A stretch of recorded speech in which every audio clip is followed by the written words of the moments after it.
Santai Kak, terutama yang TKW Hongkong. Kali ini aku mau share tentang jenis-jenis penipuan era modern yang mulai bertebaran gitu ya. Itu baik di dalam negeri atau mungkin juga ada yang menyangkut sampai ke luar negeri. Contoh-contohnya seperti ini ya. Yang sering sekali dibicarakan dan sering kali kita itu mendengar kisah-kisah itu adalah tentang penipuan online yang marak di sosial media. Contohnya adalah penipuan biru jodoh ya. Jadi penipuan kenalan di biru jodoh ataupun kenalan di online lewat Facebook, lewat chat atau lewat aplikasi-aplikasi lainnya kayak gitu ya. Di sini aku mau share ya ciri-ciri penipu online itu. Setelah mereka berkenalan itu biasanya mereka akan mengaku kalau tidak punya sanak keluarga, tidak punya bapak, tidak punya ibu, dan mereka hidupnya sebatang kara. Terus yang kedua adalah mereka akan memperkenalkan diri kalau mereka itu bekerja di tempat yang hits, maksudnya itu adalah tempat yang top, tempat yang bagus dengan gaji besar. Terus ada lagi yang memperkenalkan diri dia juga bekerja di luar negeri. Apakah mereka ini bergerak sendiri dalam melancarkan penipuannya? Tidak ya, mereka tidak bergerak sendiri. Mereka ada gerombolannya, ada grupnya. Kalau kalian percaya, boleh tidak ya. Aku di sini mau share saja ya. Mereka biasanya tidak bergerak sendiri, mereka bakal menyawar dari jadi apanya kayak gitu ya, mungkin temannya kerja atau mungkin siapanya dia, yang jelas bukan anggota keluarga dia. Malah yang paling parah mungkin ya kalau berlaku ya, mereka bakal membuat orang tua yang palsu, saudara yang palsu itu bukan saudara mereka. Dan kalau masalah KTP ya, KTP itu dimana-mana bisa mudah sekali untuk dikawinkan kayak gitu ya, dipalsukan itu seperti itu. Terus untuk biasanya untuk mereka yang melancarkan aksinya menipu itu, mereka akan mulai flexing gitu ya. Ngerti nggak flexing itu apa? Flexing itu seolah-olah mereka itu mempunyai sesuatu yang wah dibalik kesederhanaan dia kayak gitu ya. Contohnya seperti itu, dia punya pekerjaan yang misalnya ya, punya pekerjaan di yang marak sekali di tulisan-tulisan itu, mereka bakal memperkenalkan diri bekerja di suatu keanggotaan apa kayak gitu ya. Terus ada lagi yang bekerja di luar negeri dengan gaji sekian kayak gitu. Terus gaji sekian itu misalnya dia itu tidak bisa ya, salah satu contohnya dia itu misalnya itu uangnya dikirim ke Indo semua, dia tidak punya persediaan. Semisal dia itu merasa kehilangan sesuatu ataupun merasa dia itu butuh sesuatu, dia bakal mentargetkan pada kenalan online-nya. Jadi target untuk ditipu kayak gitu ya. Jadi dengan begitu dia akan menarik simpati si korbannya kayak gitu. Setelah dia menarik simpati dengan janji hubungan seperti apa nggak jelas, itu mulai melancarkan untuk mendapatkan simpati si korban. Jadi untuk kalian yang sering kali online ya, begini ya, kerja di luar negeri terkadang kita itu bingung juga ya memilih ini teman yang baik atau teman yang tidak baik ya. Kita jauh di mata dan kita itu tidak kenal banget sama orangnya, apalagi ketemunya itu online. Terus kita itu kenalnya itu merasa akrabnya itu hanya dengan berbicara, sedangkan kehidupan di dunia nyata ini tidak cukup hanya berbicara saja. Kita pastikan asal usulnya, kita pastikan dulu kebenaran apa yang dikatakannya, itu baru kita bakal percaya ini memang ada buktinya kayak gitu ya. Banyak sekali terjadi di online itu, pada akhirnya itu bakal menyangkut pautkan itu dengan bantuan uang ya. Jadi akan menyangkut pautkan dengan ingin dibantu soal uang. Misalnya itu tiba-tiba dia mengalami kendala apa, seperti itu modusnya online ya. Jadi terkadang kita itu terkecohnya itu kita tidak kenal, dan kita itu merasa dekatnya itu ketika kita banyak bicara mungkin selama setahun 2 tahun itu hanya di lewat online. Aku mau cerita saja ya, banyak sekali di sosial media itu terkadang itu memang menjadi sebuah pekerjaan dia untuk menipu ya. Mungkin juga dia itu adalah juga ada teman-temannya, itu tidak tergantung temannya itu harus cowok semua ya. Terkadang yang menipu itu adalah seorang cowok, dan yang penipu itu terkadang juga bisa menjadi seorang cewek. Jadi ada yang membantunya, itu mungkin kalau dia itu cewek dibantu oleh cowok, atau mungkin dia itu kalau cowok dibantu oleh cewek. Jadi ya kalau ditanya kenapa ya mereka kok begitu begitu apa itu begitu mencari rezeki kayak gitu. Kita tidak bisa memastikan kalau mereka itu harus mencari dengan halal. Mungkin juga mereka itu pernah ditipu, atau mungkin juga mereka itu sudah terpepet oleh hutang yang banyak, terpepet oleh gaya hidup yang banyak. Mungkin mereka itu pernah dijina, dicaci karena kemiskinan. Akhirnya mereka itu menghalalkan segala cara. Kita terkadang ingin berkaca ya kepada orang lain. Kenapa ya orang lain mencari rezeki itu yang tidak halal, sedang kita itu mati-matian ingin mencari yang rezeki yang halal kayak gitu. Terkadang kehidupan ini bisa mematikan apa itu yang namanya hati nurani ya, karena terpojok oleh keadaan. Jadi sebaik-baiknya apa yang kita miliki adalah kesadaran kita ya. Jadi selama kita masih tahu apa itu bedanya rezeki halal dan rezeki tidak halal, itu masih baik untuk melanjutkan kehidupan kita untuk menjadi lebih baik lagi kayak gitu ya. Jadi penipuan online yang itu pertama-tama biasanya adalah tentang kenalan online. Sekarang tidak usah gitu ya, nggak usah jauh-jauh ya. Sekarang sandiwara pernikahan itu banyak banget loh. Kalau kalian mungkin, oh nggak mungkin lah sandiwara pernikahan. Sekarang banyak sekali, entah itu pihak ceweknya, entah itu pihak laki-lakinya melakukan sandiwara untuk menikah karena demi sesuatu. Hati-hati yang modal seperti ini ya. Jadi di online itu semuanya itu harus kita pikirkan baik. Kalau soal hati kita boleh ya loyalty ya, misalnya seperti ini ya. Kalau pasangan kita atau apa itu sakit, kita boleh membantunya dengan mungkin juga itu dengan apa gitu ya, yang sederhana-sederhana saja seperti menyiapkan apa kayak gitu. Tapi kalau soal materi yang lebih besar, jangan dibagi, jangan di-share ya, sebelum kita itu benar-benar yakin, karena semua itu prosesnya itu sangat panjang, tidak bisa instan kayak gitu ya. Jadi untuk masalah materi, kepunyaan itu adalah sendiri-sendiri, kecuali memang itu sudah ada apa itu sudah ada perjanjiannya. Mungkin kita bisa menggabungkan antara dua sisi kayak gitu ya. Terus apalagi yang belum kenal, jadi jangan ceroboh untuk memberikan semuanya seluruhnya kayak gitu ya. Harus ada sisa untuk jaga-jaga diri kita sendiri ke depannya itu. Apalagi yang masih ada orang tua kayak gitu ya. Kita kenalan sama orang yang gak jelas, kita wajib memikirkan kondisi kita. Kita masih punya tanggung jawab, apa misalnya anak kah, atau orang tua kah, atau apa yang perlu kita dahulukan gitu, seperti itu ya. Jadi intinya kalau perkenalan online itu yang perlu diawasi itu adalah yang seperti itu tuh ya. Terus yang kedua biasanya adalah penipuan lowongan kerja. Sekarang ini banyak sekali marak penipuan, mungkin karena tidak ada lowongan kerja yang banyak, akhirnya mereka membuat ide untuk membuat lowongan kerja itu sendiri. Jadi mereka ingin memperkerjakan itu sebuah lowongan yang dia kelola sendiri, dan akhirnya dia yang menemukan lowongan kerja itu dengan membuka lowongan. Dia menemukan lowongan dengan membuka lowongan, seperti itu ya. Jadi seperti gali lubang terus seperti itu ya. Jadi penipuan lowongan pekerjaan itu mencakup apa saja sih? Aku mau share sedikit di sini ya. Jadi ketika kita ingin melamar ke pekerjaan ke suatu tempat misalnya, itu ada juga calo-calo yang bergerak di bidang seperti itu ya. Jadi mereka mencoba memperkenalkan suatu pekerjaan ke calon pekerja dengan imbalan. Ini tidak semua calo itu sebenarnya itu memang dia itu benar-benar calo, atau memang dia itu benar-benar bisa membantu orang. Jadi ini namanya adalah penipuan calo pekerjaan atau penipuan lowongan pekerjaan. Ini marak sekali ya. Mulai dari penipuan masuk ke suatu pabrik, penipuan dijanjikan pekerjaan sebagai apa, mungkin di mana, di kantor mana kayak gitu. Terus penipuan calon TKW itu juga banyak, penipuan calon lowongan TKL yang di negara tertentu itu biasanya itu jeleneh, dan ada banyak yang tertarik. Mereka merasa tertarik, oh ternyata ada ya lowongan seperti itu ya, terus mereka bakal ikut, misalnya itu bakal mengikuti karena ketertarikan itu, dan akhirnya itu mendaftar dengan biaya yang tidak murah. Kalau zaman dahulu itu mungkin lowongan ke luar negeri itu mungkin yang dulu gencar-gencarnya ya, dulu waktu saya masih pertama kali ke Hongkong itu gencar-gencarnya lowongan kerja ke Korea ya. Waktu dulu itu sampai ada yang 60 juta zaman dahulu ya. Zaman dahulu itu kira-kira tahun 2005-an, 2007 itu ya.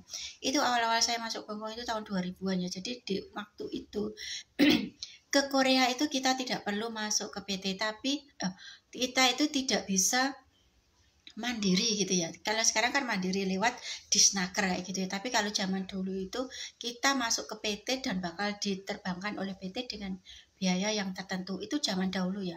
Terus semisal lowongan kerja yang penipuan itu kalau ketemu PT yang benar-benar bisa menerbangkan. Kalau tidak bisa menerbangkan, wah itu bisa kacau banget ya kehidupannya ya. Terkadang untuk modal berangkat ke PT itu terkadang menjual sesuatu yang berharga, contohnya rumah, tanah, atau mungkin warisan apa yang suratnya belum tertera kayak gitu, atau mungkin juga pinjam yang berbunga kayak gitu. Itu kan bisa menghancurkan si orang sendiri, si orang yang tidak tahu menahu tentang lowongan pekerjaan dan akhirnya terkena penipuan seperti itu. Jadi penipuan lowongan pekerjaan itu sangat marak sekarang. Dijanjikan, contohnya sekarang lagi marak ya, banyak sekali menjanjikan pekerjaan, contohnya ya di Hong Kong ya. Di Hong Kong itu banyak sekali kan resminya mereka itu pekerjaannya itu pembantu rumah tangga. Kalau yang residen Hong Kong sekarang mulai saya dengar ya, mulai 2023 itu kita menikah dengan orang Hong Kong itu wajib menunggu 7 tahun baru mendapat ID residen Hong Kong. Itu lebih sulit lagi ya. Dari yang saya dulu ya, waktu tahun 2000 itu masih enak ya, mungkin ya waktu dulu itu anak Filipina itu wah, itu dulu mereka itu gentle sekali, maksudnya itu benar-benar semangat sekali. Itu zaman saya dulu ya. Tahun 2000-an itu anak Filipina itu benar-benar mengejar ID card Hong Kong. Benar-benar. Kalau zaman dahulu anak Indonesia nggak begitu, mereka itu nggak begitu paham. Ada beberapa yang paham, mungkin sebagian, kalau mungkin TKW diperbandingkan ke dalam persen gitu ya. Anak Indonesia ketertarikan pada zaman aku dulu, kan dulu itu persyaratan sangat mudah ya. Sebentar. Jadi anak TKW Indonesia dulu itu mungkin hanya 10% aja, tapi kalau anak Filipina itu lebih dari 50% keinginan untuk menjadi residen Hong Kong. Syaratnya juga mudah loh waktu saya dulu.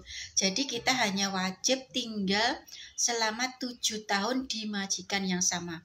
Di majikan yang sama itu pun harus lewat ada sponsor. Jadi majikan kita itu sebagai sponsor kita untuk mendapatkan ID residen Hong Kong kayak gitu. Jadi semua itu pun meskipun kita tinggal di majikan 7 tahun, kalau majikannya tidak memberikan sponsor untuk kita menjadi warga negara Hong Kong dengan ID residen Hong Kong, itu pun tidak akan berhasil. Jadi pada zaman dahulu, kalau kalian sekarang ini ya, saat ini kalian melihat mungkin ada TKW Filipina, dia itu tidak bersuami atau apa, mungkin sudah tua ya karena usia saya pun sudah 40, hampir 1,5 abad ya, hampir setengah abad. Jadi anak Filipina yang usianya kisaran saya lebih tinggi sedikit gitu ya, mereka bekerja di Hong Kong, tidak punya suami pun tidak masalah, karena dulu dapatnya ID Hong Kong itu mungkin kerjanya di agen-agen atau mungkin di mana gitu ya. Mungkin karena anak Filipina itu bisa persalonan, bisa banyak loh. Saya dulu sering itu ketemu di salon-salon itu yang bekerja itu anak Filipina yang di dalamnya itu. Dan mereka itu tidak perlu menikah sama orang Hong Kong, itu tidak perlu, mereka hanya cukup satu majikan dengan 7 tahun stay satu majikan, dan majikannya menjadi sponsor dia untuk mendapatkan ID residen Hong Kong. Itu sudah dapat bekerja di luar pekerjaan sebagai pembantu. Yes, peraturannya. Karena setiap tahun kalian yang merasa oh dulu memang ada yang seperti itu, ada ya. Jadi setiap tahun itu ada perubahan-perubahannya tergantung kebijaksanaannya orang ke peraturan Hong Kong sendiri, pemerintahan Hong Kong sendiri ya. Jadi anak Filipina dulu banyak sekali yang mencari residen Hong Kong dengan cara seperti itu. Mereka benar-benar baik gitu di satu majikan selama 7 tahun. Demi apa? Demi mendapat kartu residen Hong Kong. Pada waktu itu mereka masih muda-muda, bayangkan aja ya. Umur belum 30 aja sudah dapat residen Hong Kong. Tentu saja mereka dapat bekerja di luar kerjaan sebagai pembantu. Di luar sebagai pembantu mereka bisa, contohnya di salon, di toko-toko, di apapun itu bisa ya. Yang jelas bahasa mereka itu disesuaikan saja dengan lowongan pekerjaan itu. Dan seiring bertambahnya tahun ya, bertambahnya tahun, peraturannya semakin berganti ya. Kalau yang dulu setelah itu ya, setelah peraturan itu dihapuskan, yang kedua lanjut ke peraturan harus menikah dengan orang Hong Kong baru mendapat ID residen Hong Kong. Itu peraturan yang sudah mengalami perubahan ya. Setelah itu perubahan itu, dan yang terbaru sekarang itu tidak semudah itu ya.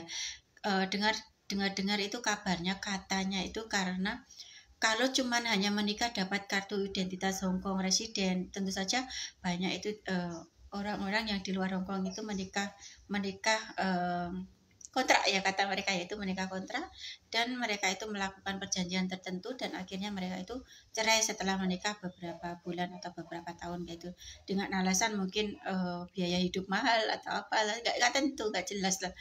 Terus yang terbaru adalah 2023 itu adalah menikah dengan orang 7 tahun baru mendapat kartu identitas residen Hong Kong asli, dan ini yang lebih panjang lagi. Jadi kita harus menikah dulu sama tapi jangan menggunakan pernikahan untuk meraih seperti itu ya. Lebih baik itu kalau menikah ya menikah, bukan atas dasar ingin mendapatkan residen. Tapi kalau mungkin pemikiran orang lain ada yang merencanakan sesuatu, ya nggak tahu juga ya. Itu mungkin urusan mereka sendiri. Jadi urusan lowongan pekerjaan seperti itu ya. Kalau lowongan pekerjaan luar negeri itu biasanya ya begitu. Di negara yang tidak menerima job ini tapi ditawarkan lewat online, menerima job ini dengan biaya sekian. Hati-hati tentang penipuan job online. Jadi kita wajib mencari tahu dulu, mencari di mana PT-nya, bagaimana prosesnya, review-reviewnya, testimoninya. Testimoni itu adalah review penjelasan dari orang yang pernah proses di situ atau di bagian apa, di bidang apa, di PT apa kayak gitu. Itu namanya review testimoni ya. Terus ada lagi adalah penipuan pinjaman online. Banyak sekali orang yang tertipu oleh pinjaman online ya. Terkadang di grup-grup itu ya, jual beli online itu banyak sekali orang yang menawarkan pinjaman online. Dengan mereka itu hanya memperkenalkan diri, oh saya ini dari biro ini, pinjaman online, kantor saya di sini, apakah Anda mau pinjam online, ini persyaratannya seperti ini Pak, dijelaskan mudah saja, hanya KTP saja dan sebagainya seperti itu. Dan setelah itu di akhir ceritanya itu, ini untuk membuka pinjaman itu sebagai tanda bukti resmi harus mentransfer uang senilai misalnya ya, paling sedikitnya itu 100.000 ya. Terus bakal dibantu dengan pinjaman misalnya 5 juta kayak gitu ya. Dengan cicilan ringan, setiap bulan itu hanya disuruh mencicil 20.000 kayak gitu. Terus bunganya itu per 20.000 hanya 1.000 misalnya ya. Contohnya seperti itu. Itu kan ringan ya, meringankan mereka. Mereka tertarik dengan biaya cicilan yang ringan, dan akhirnya mereka itu, wah aku transfer 100.000 dengan cicilan seperti itu. Oh mudah ya, gampang ya. Terus setelah itu mereka mentransfer 100.000 untuk biaya katanya transaksi untuk membuat bukti sebagai benar-benar minjam kayak gitu. Setelah ditransfer ternyata si salesnya menghilang, tidak bisa dihubungi. Itu sering banget terjadi di sini ya. Di sini mungkin kalau di luar negeri itu memang langsung ke bank, dan penipuan di luar negeri itu biasanya antar teman. Kalau lewat rekening misalnya bank itu sulit sekali ya untuk menipu, karena di sana itu sistemnya kita sebagai peminjam itu harus datang langsung ke kantornya. Ada butuh tanda tangannya, ada butuh KTP aslinya dan sebagainya. Tidak lewat sales. Salesnya memang mencari nasabah, tapi si sales itu wajib membawa si nasabah datang ke kantornya. Kalau di luar negeri kan seperti itu. Jadi jarang sekali kita itu meminjam tapi ditipu oleh si peminjamnya, itu jarang sekali. Tapi kalau di sini biasanya itu mereka lewatnya itu adalah sales, dan salesnya itu tidak perlu datang ke kantor si peminjam. Mereka memberikan data-datanya ke sales itu, jadi tidak perlu datang ke kantor, dan ini yang membuat rentan keamanan si peminjam kayak gitu. Terus setelah uangnya itu ditransfer ya sebagai bukti transaksi peminjaman, terus akhirnya si sales itu hilang nomornya, mungkin ganti nomor. Terus seandainya semisal ya itu untuk besar ya, semisal jadi si penipunya itu misalnya sehari itu dia mendapatkan 3 orang 4 orang, dia dapat gajian gratis setiap hari untuk menipu orang dengan seperti itu. Terus apa kita banyak pertanyaan ya terkadang ya, kenapa ya orang kok mau melakukan pekerjaan dengan menipu? Terkadang kebutuhan orang itu berbeda-beda, mungkin mereka itu terpaksa, mungkin mereka itu sudah kepepet, mungkin mereka itu memang sudah mempunyai kelainan seperti itu ya. Jadi kelainan jiwa yang mereka itu tidak merasakan apapun ketika mereka itu sudah menipu, menyakiti hati orang lain, membuat susah orang lain. Mereka itu sudah terbiasa, jadi akhirnya itu mereka ya kayak baik-baik saja mungkin ya. Mungkin banyak orang yang bilang mungkin mereka itu sudah kehilangan hati nurani, atau mungkin sudah kehilangan belas kasihnya, kebaikannya kepada orang lain seperti itu. Jadi hati-hati terhadap pinjaman online, karena banyak sekali yang terkadang pinjaman online itu tidak hanya ketika kita meminjam ya, tapi juga terkadang berbentuk bantuan online. Nah, itu bantuan online itu juga beda lagi ya. Kalau bantuan online itu biasanya memberikan dengan gratis, tidak perlu mencicil. Kalau pinjaman online itu memberikan apa itu, memberikan pinjaman dengan cicilan. Kalau bantuan online usaha itu biasanya ada yang mencicil, ada yang memang benar-benar dibantu, tidak perlu dikembalikan. Tentu saja ada persyaratan berlaku dan itu biasanya nominalnya itu masih masuk akal ya. Tapi kalau semisal ada yang memberi bantuan yang tidak masuk akal itu wajib dipertanyakan lagi ya, karena tidak mungkinlah hari gini ada orang membantu, apalagi yang mengatasnamakan orang tertentu. Nanti saya TF 50, nanti saya TF 100, nanti itu tentu saja mustahil. Kemarin saya sempat dengar itu ada yang cerita itu, dia bilang begini, katanya biodata dia itu sudah dikasihkan ke orang yang memberitahukan ke dia kalau dia bakal mendapatkan bantuan usaha sekian, katanya itu 150 juta. Emang ada orang yang memberikan bantuan segitu banyak pada orang yang dipilih aja? Gak mungkin ya. Jadi jangan sampai kita itu terpikat dengan bantuan-bantuan seperti itu. Kembali ke diri sendiri ya, lebih baik kita bekerja keras mengumpulkan biaya hidup sendiri dan membuat usaha kita sendiri ya. Jadi kalau kita mengharapkan bantuan, emangnya kalau ada orang yang memberikan bantuan seperti itu, terus orang itu wajib kita tahu kan, dia itu siapa sih? Kenapa tidak mencari tahu? Ini orang kok nggak bisa ngasih tahu seperti, ada nggak kecurigaan seperti itu untuk kita itu mencari tahu siapa pemberinya? Apa asal kita menerima? Dan ketika kita dimintain data, contohnya seperti ini ya, seorang pelaku penipuan online itu pasti melakukan banyak cara. Contohnya yang berlaku di online itu lewat pengalaman-pengalaman yang aku baca, yang aku tahu di lewat online itu, cara mereka menipu seperti ini ya. Misalnya, Bu, ada nomor rekeningnya ya, ini saya mau salurkan bantuan usaha sebesar sekian. Terus yang menerima itu ngomong, oh iya persyaratannya apa ya?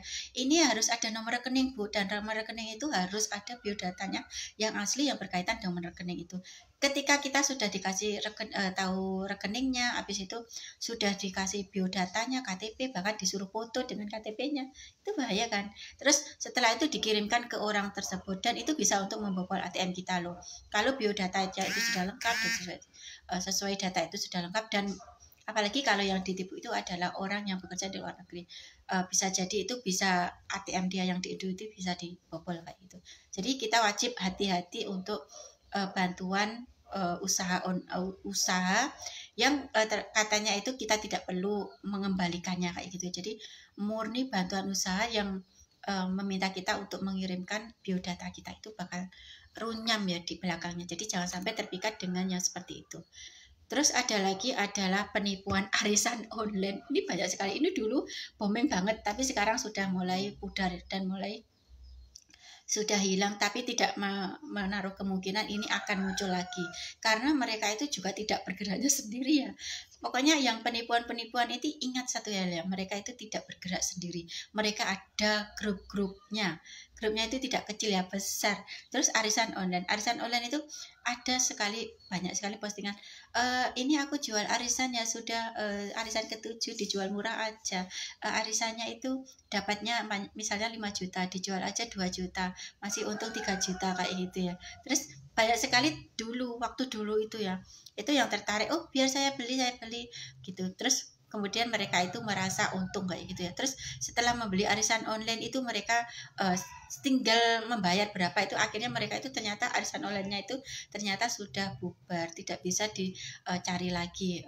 Arisan online-nya itu ternyata tidak arisan online yang resmi, tidak maksudnya penghuninya arisan itu juga nggak ngerti makhluk gaib kayak gitu ya. Terus penipuan yang selanjutnya itu biasanya adalah penipuan barang online. Untuk kalian yang pecinta membeli online itu, pernah nggak kalian itu merasa, aku pernah loh, ceritanya seperti ini ya, tapi ya agak aneh juga ya, kalau kita misalnya pesen barang itu jenisnya itu A ya, ternyata yang datang itu B. Itu bagaimana sih cara mereka melakukan penipuan online? Ternyata seperti ini lah. Setelah aku hemat, aku ini bukan hanya sekali, tapi ada 1-2 kalian mungkin aku belanja barang itu seperti itu ya. Contohnya seperti ini, si penjual itu ya waktu mengupload barang online itu, misalnya yang dijual itu, ini kita berbeda jenis warna aja ya, jangan tidak perlu yang lain lagi, misalnya barang A ternyata diganti B. Bisnis online seperti ini ya. Jadi ketika mereka posting barang itu ya dengan kualitas yang mulus, barangnya itu tanpa cacat, tanpa celah, baru. Terus setelah itu mereka itu bakal, setelah sudah ada orderan masuk gitu ya, setelah sudah ada orderan masuk gitu ya, terus paketan itu sudah dalam perjalanan ya, ternyata si penjual itu merubah barang itu dengan barang yang lainnya, yang mungkin barang itu sudah ada minus dan barang itu yang dikirim ke kita.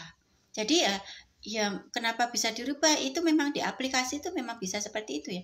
Semisal kalian itu memposting warna merah kayak gitu ya, terus ternyata stok kalian yang penjual itu adanya itu biru kayak gitu ya, terus kalian itu merubah deskripsi, merubah warna postingan yang kalian jual itu bisa, memang bisa.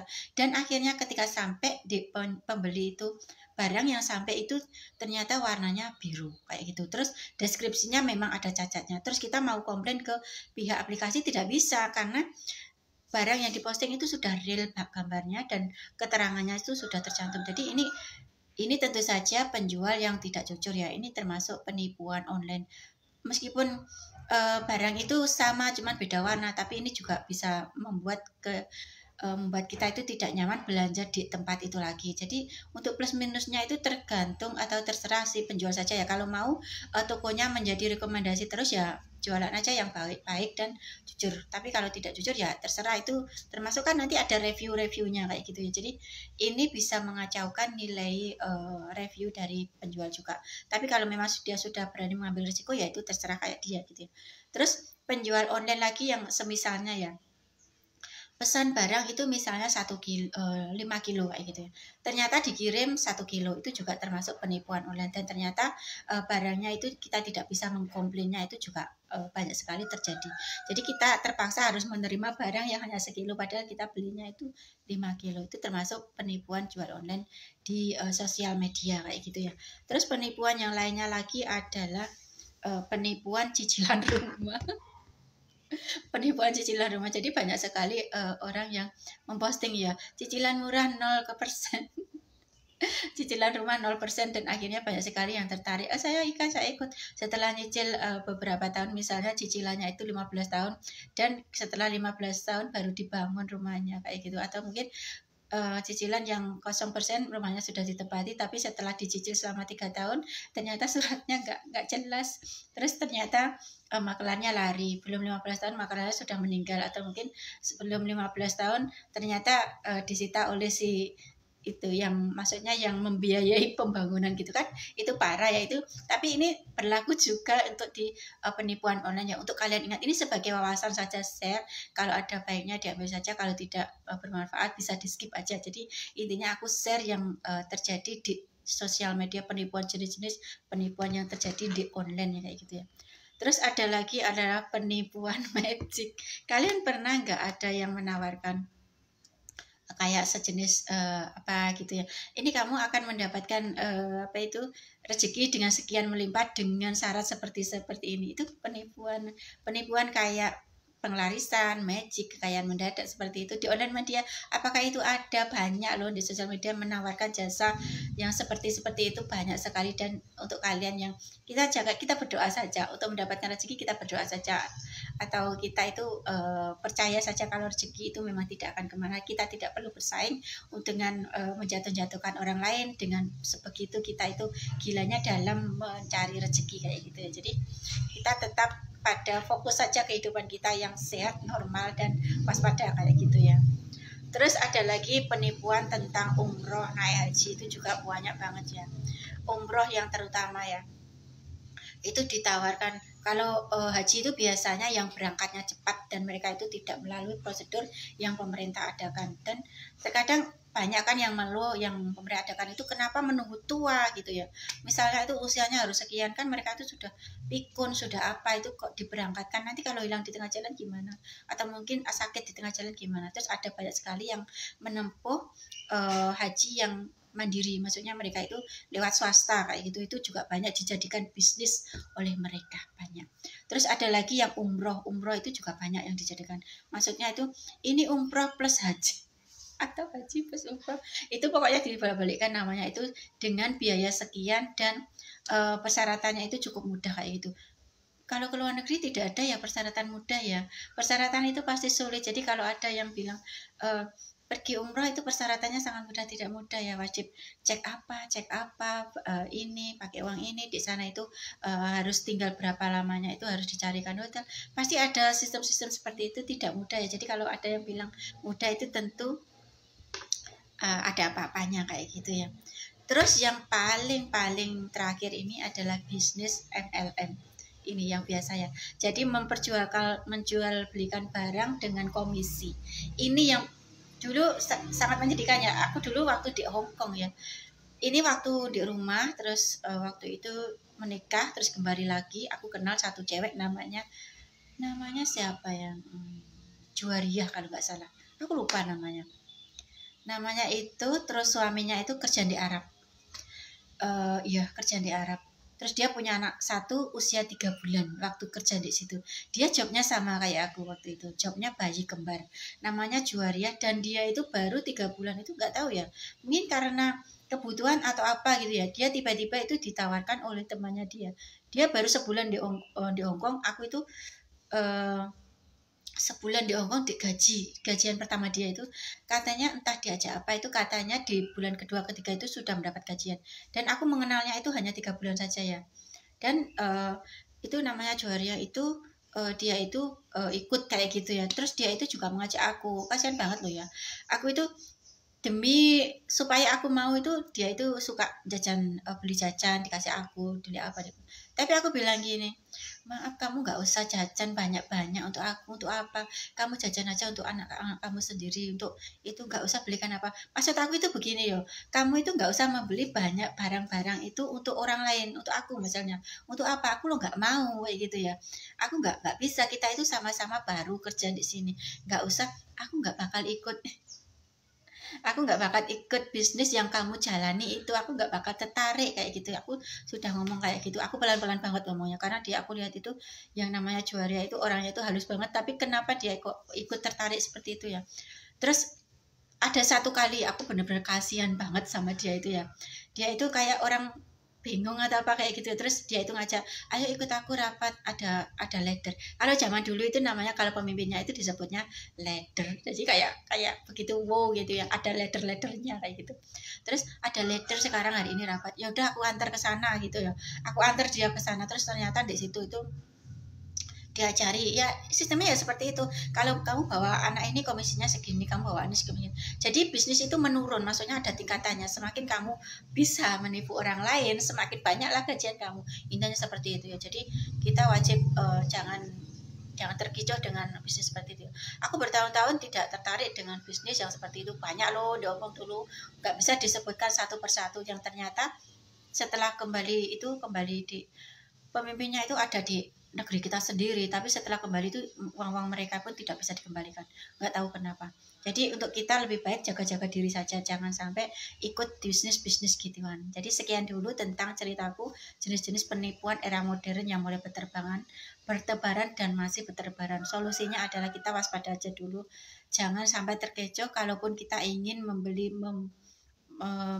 membuat apa hasil kerja kita di luar negeri, itu lebih baik pulang dulu dan urusi apa yang mau kita beli, dan urusi apa keinginan kita, jangan dipasrahkan ke orang lain meskipun itu orang terdekat pun, karena namanya rezeki, namanya itu kadang-kadang kita sudah baik-baik memasrahkan sesuatu, ternyata orang yang dipercaya itu tidak amanah, dan mereka itu mudah sekali bersilat lidah kayak gitu ya. Terus next aku lanjut dengan tema lainnya ya. Semoga sedikit share aku ini bermanfaat untuk kalian yang belum tahu, atau mungkin masih terkadang ada mendengar cerita seperti ini. Semoga penjelasanku sedikit bisa menambah wawasan kalian ya. Terima kasih.